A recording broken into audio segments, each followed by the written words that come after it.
Hello, my loves. It's time for another story.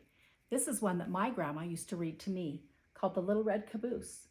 One of the reasons she read it to me was because when I was little, my hair was a very bright red, and I was the youngest in my family, or the caboose. And I think she thought that maybe it would help me feel better about being the littlest, the youngest, and the fact that I had red hair that I didn't like. It's a little bit less red now.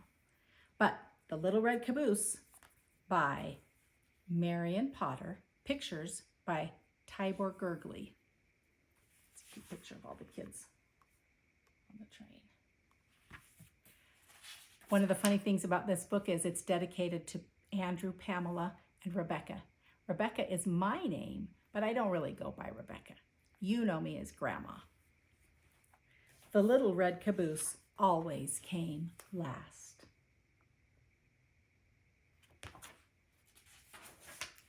First came the big black engine puffing and chuffing. Then came the box cars.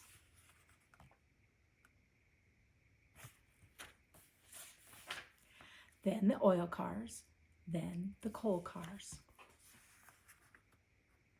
See the elephants? Then the flat cars. Sometimes they were switched around in different ways, but the Little Red Caboose always came last.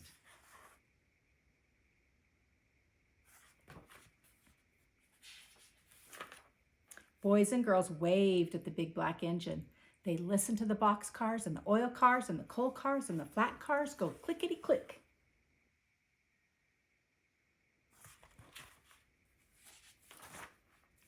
But by the time the Little Red Caboose came along, the boys and girls were turning away because the Little Red Caboose always came last. "Oh, smoke," said the Little Red Caboose. "I wish I were a flat car or an oil car or a coal car or a box car, so boys and girls would wave at me. How I wish I were a big black engine puffing and chuffing way up at the front of the train. But I'm just the little old red caboose. Nobody cares for me."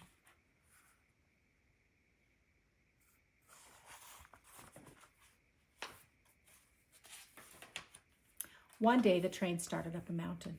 Up went the big black engine. Up went the box cars. Up went the oil cars. Up went the coal cars. Up went the flat cars. Up went the Little Red Caboose.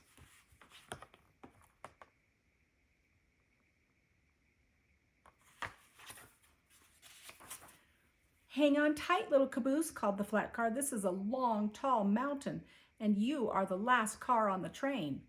"Don't I know it," said the Little Red Caboose. "Poor me." The train went slower and slower and slower. Soon it was hardly moving. It looked as if that train could not get up the mountain.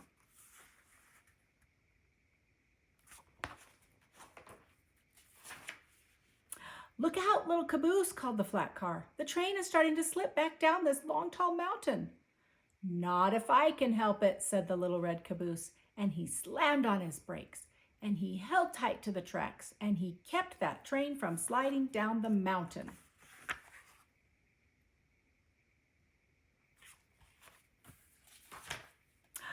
Then bump!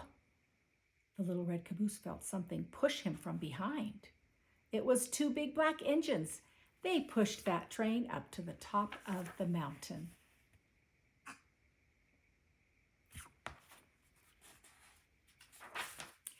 "We couldn't have done it," said the big black engines, "if it had not been for the Little Red Caboose."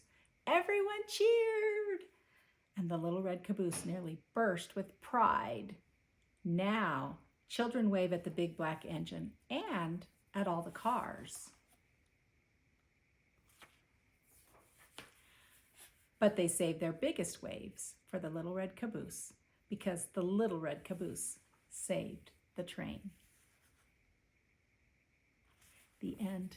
You might have noticed that the pictures in this book seem a little bit outdated. They are. This book was written, copyrighted in 1953, which is even older than me, many years before I was born. So just keep that in mind when you're looking at the pictures that this is an old book.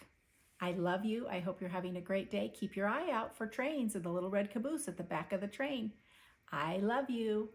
Bye-bye.